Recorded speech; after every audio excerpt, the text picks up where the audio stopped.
Hello friends, आपका बहुत बहुत स्वागत है आपके अपने channel legal help in Hindi में। फ्रेंड्स, अपने एक पिछले वीडियो में हमने बात की थी सुप्रीम कोर्ट के 25 ऐसे फैसलों के बारे में जो कि बहुत ही ज़्यादा यादगार रहे थे और 2017 में सुनाए गए थे, जिनमें से हमने 12 ऐसे यादगार फैसलों के बारे में जाना था। तो आज की इस वीडियो में हम बाकी के 13 जजमेंट के बारे में जानेंगे। तो चलिए शुरू करते हैं आज का ये वीडियो।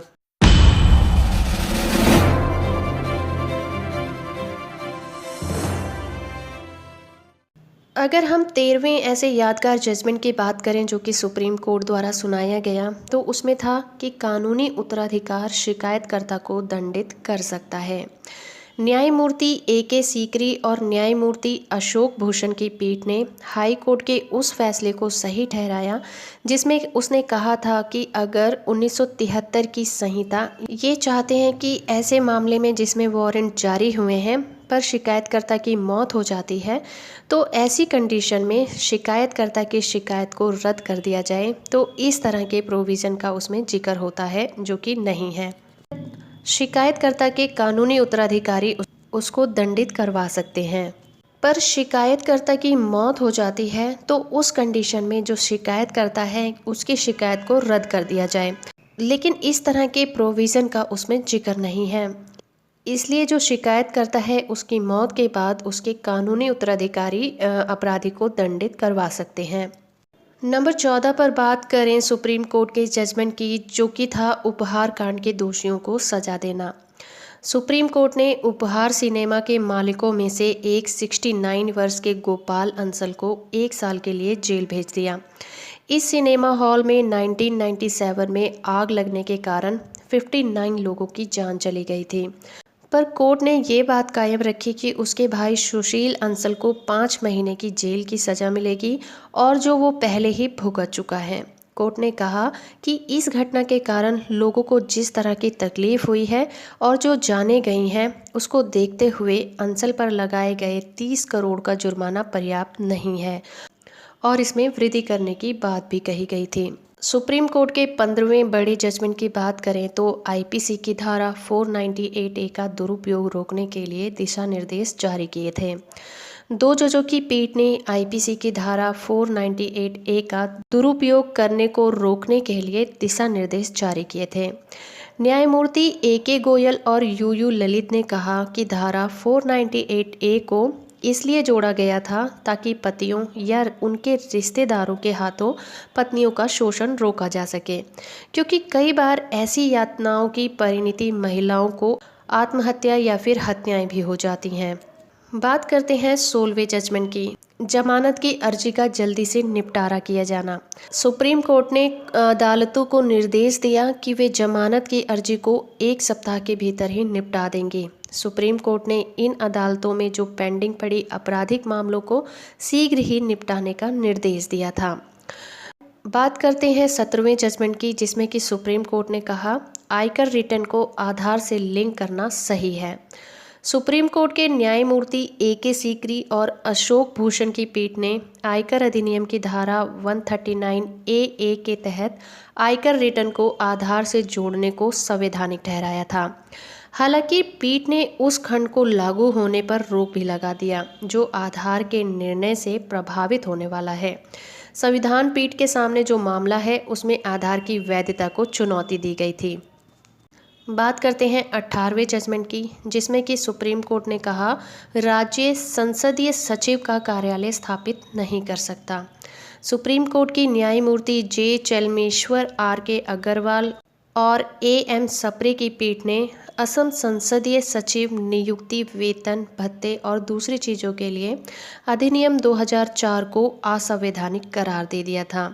पीठ ने कहा कि अनुच्छेद 194 राज्यों को संसदीय सचिव के कार्यालय में गठन की अनुमति नहीं देता है।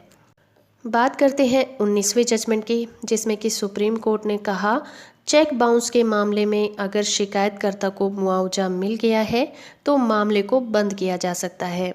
सुप्रीम कोर्ट ने अपने इस फैसले में कहा कि निगोशिएबल इंस्ट्रूमेंट एक्ट की धारा 138 के तहत किसी भी अभियुक्त को शिकायतकर्ता की अनुमति के बिना छोड़ा जा सकता है। अगर कोर्ट इस बात से संतुष्ट है कि शिकायतकर्ता को शिकायतों का निपटारा हो गया है, तो कोर्ट ने ये कहा कि आपराधिक कानून की सामान्य भूमिका की अपराध तभी तक कायम रहता है जब तक कि शिकायतकर्ता की स्वीकृति उसको मिली होती है। धारा 138 के तहत अपराध पर लागू नहीं होता, इसलिए सीपीसी की धारा 258 के तहत मजिस्ट्रेट को ये अधिकार है कि वो आरोपी को बरी कर सकता है। बात करते हैं 20वें जजमेंट की, जिसमें कि सुप्रीम कोर्ट ने कहा महिलाओं को प्यार करने और स्वीकार करने का अधिकार है। न्यायमूर्ति दीपक मिश्रा, एएम खनविलकर और मोहन एम शांतनगोदर की पीठ ने एक लड़की को परेशान करने और छेड़छाड़ करने के कारण आत्महत्या करने के लिए बाधित किए जाने के जुर्म में सजा पाए गए एक आरोपी की अपील की सुनवाई करते हुए कहा था, हमें बाध्य होकर इस बात को सोचना पड़ रहा है और इसकी चर्चा करनी पड़ रही है कि इस देश में महिलाओं को शांति से क्यों नहीं रहने दिया जाता और उनको मर्यादापूर्ण स्वतंत्र जिंदगी क्यों नहीं जीने दी जाती। उसकी अपनी निजी इच्छा है और उसको कानून ने स्वीकार किया है। इसको सामाजिक आदर मिलना चाहिए। कोई भी व्यक्ति किसी महिला को प्यार करने के लिए बाध्य नहीं कर सकता। उसको उसे नकारने का पूरा अधिकार है। बात करते हैं 21वें जजमेंट। मणिपुर में गैर कानूनी ढंग से होने वाली हत्या पर एसआईटी। न्यायमूर्ति मदन बी लोकुर और दीपक गुप्ता की पीठ ने एक ऐतिहासिक फैसले में मणिपुर में हो रही गैर कानूनी हत्या पर सीबीआई को एक विशेष जांच दल गठित करने का निर्देश दिया। कोर्ट के शब्दों में कहें तो सीबीआई निर्देशक को निर्देश दिया जाता है कि वो ऐसे 5 अधिकारियों का समूह बनाए जो कि मामलों से जुड़े रिकॉर्ड की जांच करेगा और जरूरी एफआईआर दायर करेगा और 31 दिसंबर 2017 तक इस जांच को पूरी कर लेगा। चार्जशीट तैयार करें और जो भी आवश्यक हो वो करें। पूरी प्रारंभिक तैयारी जांच आयोगों या फिर न्यायिक जांचों या गुवाहाटी या मणिपुर हाई कोर्ट या फिर राष्ट्रीय मानवाधिकार आयोग द्वारा पहले ही की जा चुकी है। हम ये पूरी तरह से विशेष जांच दल पर छोड़ते हैं कि इस बारे में कानून के तहत जमा की गई सूचनाओं को वो किस तरह से प्रयोग करते हैं।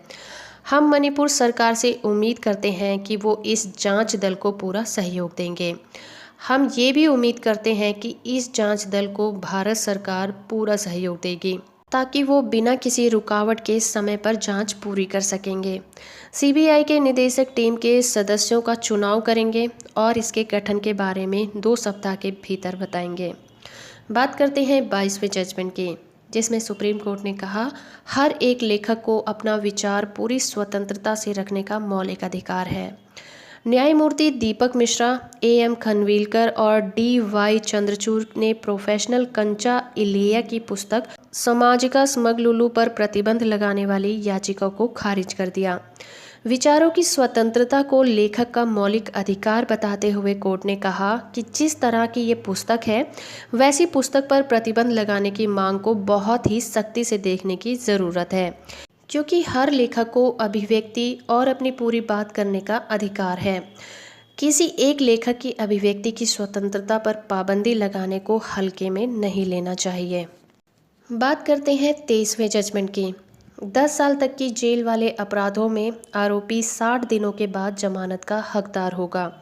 सुप्रीम कोर्ट ने 2:1 से ये फैसला दिया कि ऐसा अपराध जिसमें किसी को अधिकतम 10 साल की सज़ा हो सकती है और अगर पुलिस उसकी गिरफ्तारी के 60 दिनों के अंदर उसके खिलाफ चार्जशीट दाखिल करने में असफल रहती है तो आरोपी आपराधिक प्रक्रिया संहिता की धारा 167(2)(a)(2) के तहत डिफ़ॉल्ट जमानत का हकदार हो जाता है। बात करते हैं 24वें जजमेंट की, जिसमें कि जेल को सुधार करने के लिए ऐतिहासिक दिशा निर्देश दिए गए। न्यायमूर्ति मदन बी लोकुर और दीपक मिश्रा की पीठ ने जेलों में सुधार के लिए बहुत ही अहम दिशा निर्देश जारी किए थे।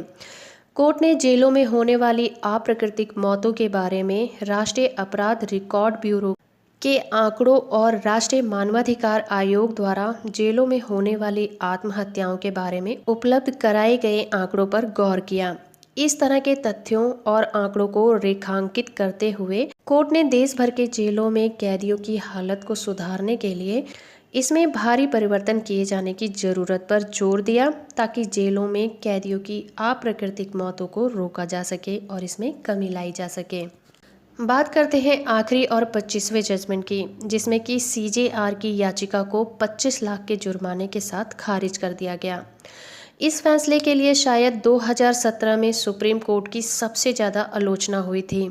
सुप्रीम कोर्ट के campaign for judicial accountability and reformers द्वारा मेडिकल काउंसिल ऑफ इंडिया द्वारा घूस देने के मामले में एसआईटी जांच की मांग को खारिज कर दिया और उस पर 25 लाख रुपए का जुर्माना भी लगा दिया।